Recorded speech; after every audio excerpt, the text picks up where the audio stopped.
ओम नमः शिवाय। प्रिय दर्शकों, थोड़ा पढ़ना, ज्यादा सोचना। यानी कि आपने क्या पढ़ा? पढ़ना थोड़ा नहीं है, खूब पढ़िए। लेकिन जो पढ़े हैं, उसके बारे में सोचिए कि आपने क्या पढ़ा और क्या उससे आपने अर्जित किया। थोड़ा पढ़ना, ज्यादा सोचना, कम बोलना और ज्यादा सुनना, ये बुद्धिमान बनने के लक्षण हैं। और मिथुन राशि वाले बुद्धिमान होते हैं। अगर आपकी मिथुन राशि है, बेशक आप बुद्धिमान हैं। बस कोई भी काम कीजिए, बुद्धि से कीजिए, शानदार तरीके से काम आपके बनेंगे। खासकर 15 सितंबर से लेकर के 30 सितंबर के बीच में अद्भुत योग बन रहा है। अगर आपके लग्न कुंडली में थोड़ा बहुत भी ठीक ठाक स्थिति में हो बुध, तो ये समझ लीजिए कि आपके हर एक काम बनेंगे। कितनी भी कोई भी रुकावटें हो, वो रुकावटें दूर होती हुई दिखाई दे रही हैं। आइए कैसे समझना है। देखिए, आपकी राशि के स्वामी बुध है। बुध 23 सितंबर को 23 सितंबर को उच्च के हो जाएंगे। मैं 15 तारीख से भी आऊंगा। आप ये मत सोचना कि 15 तारीख बोल करके 23 तारीख से ही कैलकुलेशन कर रहे हैं आचार्य जी। 15 तारीख भर भी आऊंगा। लेकिन बुध की बात करें अगर, तो 23 तारीख को बुध जो है वो उच्च के हो जाएंगे। और साथ साथ में भद्र नामक राजयोग बना देंगे। ये जो भद्र नामक राजयोग है, ये शानदार है। आपको मान देगा, सम्मान देगा, पद देगा, प्रतिष्ठा देगा। ये भाइयों के साथ में रिश्ते अच्छा करवाएगा। अगर आप अस्वस्थ हैं तो अस्वस्थ हो जाएंगे।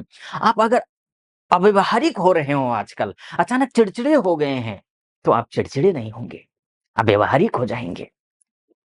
अगर कहीं कोई स्किन से रिलेटेड या फिर वाणी से संबंधित कोई भी समस्या हो, तो ये जो 23 तारीख के बाद ये सारी समस्याएं दूर होंगी।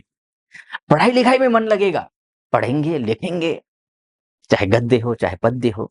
अगर खासकर अगर आप उस सेक्टर से हो, बैंकिंग सेक्टर हो, बिजनेस हो आपका, या फिर शिक्षक हो आप, चाहे स्कूल के शिक्षक हो चाहे कॉलेज के, या आप ऑनलाइन या ऑफलाइन पढ़ाते हो, कोचिंग क्लासेस पढ़ाते हो, उन सबके लिए जो ये जो समय है, ये शानदार रहने वाला है। व्यक्ति भद्र योग में भद्र बन जाता है। भद्र अर्थात अच्छा। भद्र का मतलब होता है संस्कृत में अच्छा होना। बहुत अच्छे हो जाएंगे आप। आपकी जो मेंटल जो स्ट्रेस है, वो स्ट्रेस आपका खत्म होगा। कुछ कमियां भी हैं, मैं आपको बताऊंगा। जैसे कि केतु के साथ में होगा, सूर्य के साथ में होना तो अच्छा है। सूर्य के साथ में होना तो अच्छा है, क्योंकि केतु के साथ में बुध का होना आपको कंफ्यूज करेगा। बस आपको बुद्धि का प्रयोग करना है। शुरू में मैंने कहा ना कि बुद्धिमान बनने का लक्षण, उसका प्रयोग करना है। आप बुद्धिमान हैं, बस बुद्धि का इस्तेमाल कीजिएगा। चाहे जॉब में हो, चाहे बिजनेस में हो, चाहे पर्सनल रिश्तों में हो, बुद्धि का प्रयोग करना है। बुद्धिमान व्यक्ति क्या कुछ नहीं कर सकता है। बस अपने आप को जानना है और काम करना है। यहां से ये बुध जो है सीधा कर्म स्थान को देखेंगे। अगर आपकी नौकरी नहीं लगी है, खासकर वो जो घर में बैठे हैं, नौकरी नहीं लगी है, इंटरव्यू देना है, इंटरव्यू कॉल नहीं आ रही है, तो इंटरव्यू कॉल आएगी या फिर आप इंटरव्यू देने जाएंगे। और जब देंगे ना, अब बहुत अच्छे से इंटरव्यू देंगे, क्योंकि बुध जो है वाणी का भी ग्रह है। बस कॉन्फिडेंट लेवल को बनाए रखना, क्योंकि सूर्य की बात मैं अभी करूंगा। सूर्य कॉन्फिडेंट लेवल भी देगा आपको। बस वाणी को बढ़िया तरीके से अपने आप को पहचानने की कोशिश करना, वाणी का सही सदुपयोग करना, भाषा ठीक रखना, शैली ठीक रखना, शब्दों का उच्चारण सही रखना। इसके बाद जाकर कहीं कोई समस्या दिखाई नहीं दे रही है। बुध आपकी नौकरी भी लगवा सकता है। जहां तक बिजनेस वालों की बात है, बुध अगर खराब हो, आपका बिजनेस नहीं चल सकता है। अगर आप बिजनेस पर्सन हैं, आप महिला हो या पुरुष हो, अगर बिजनेस करते हैं, तो ये बुध जो है ये बिजनेस के लिए सबसे अच्छा होता है। बुध के बिना किसी भी व्यक्ति की कुंडली में बुध खराब है, तो मान के चलिए बिजनेस में हर दूसरे तीसरे साल में वो अपना जो है बिजनेस चेंज कर देता है। तो ये आपके लिए बिज़नेस के लिए भी बहुत अच्छा होता है। माताजी के स्वास्थ्य के लिए भी अच्छा है, क्योंकि माताजी के स्वास्थ्य के लिए एक बात ध्यान रखना पड़ेगा, सूर्य-केतु का संबंध माताजी के स्वास्थ्य में थोड़ा-सा दुष्प्रभाव डाल सकता है।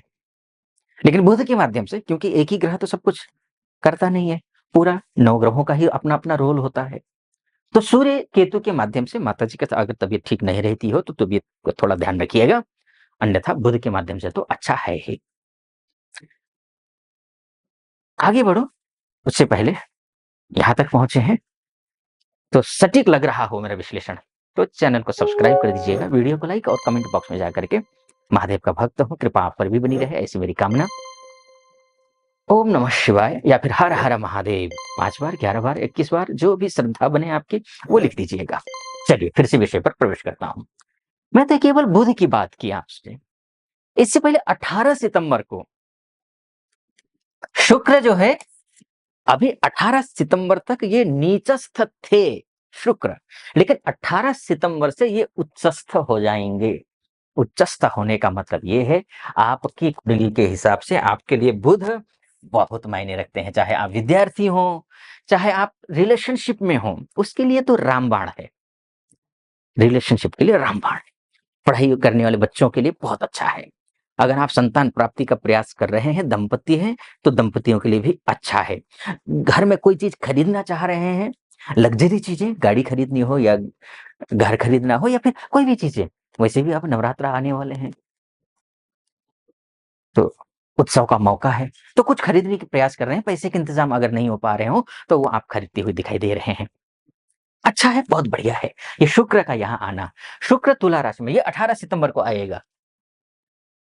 ठीक, ये बुध और शुक्र की बात हो गई। अब बात कर लेता हूं सूर्य की, जो कि 16 सितंबर से आ रहे हैं केंद्र में। तृतीयेश होकर के केंद्र में आना, चतुर्थस्थ होना शुभ है। लेकिन हाँ, यहाँ पर माताजी के साथ में, माताजी की मैंने जैसे बोला तबीयत का ख्याल रखना है, क्योंकि बुध आया हुआ है, कवर तो कर लेगा, लेकिन ऑलरेडी अगर माताजी बीमार रहती हैं, तो उनका ध्यान रखिएगा और डाउन टू अर्थ रहना है। ये फ्रेंड सर्कल को भी जो है ना, थोड़ा-सा सूर्य की वजह से, सूर्य केतु के संबंध की वजह से फ्रेंड के बीच में भी जो है ना गलतफ़हमी पैदा कर देता है। उन गलतफ़हमियों को भी दूर करने की कोशिश करना, अगर इतना भर कर लेते हैं, शुभ रहेगा, मंगल रहेगा। लेकिन ये ध्यान रखिएगा, मोटा-मोटी तौर पर है। अगर 100% क्या होगा, इस विषय पर चर्चा करना चाहते हैं, जानना चाहते हैं, अपनी कुंडली दिखाना चाहते हैं, तो नीचे नंबर है, उस नंबर पे कॉल कीजिए। हमारी टीम जो भी आपको तिथि देगी, आपकी कुंडली का विश्लेषण करने के लिए, उसी तिथि पर आपकी कुंडली का विश्लेषण करेंगे। ज़्यादा लंबा ना करते हुए इसको मैं यहीं पर समाप्त करता हूँ। आप सुखी रहें, वैभवशाली रहें, समृद्धवान हों, आप ऐश्वर्यवान हों, महादेव की कृपा आप पर बनी रहे, ऐसी मेरी कामना।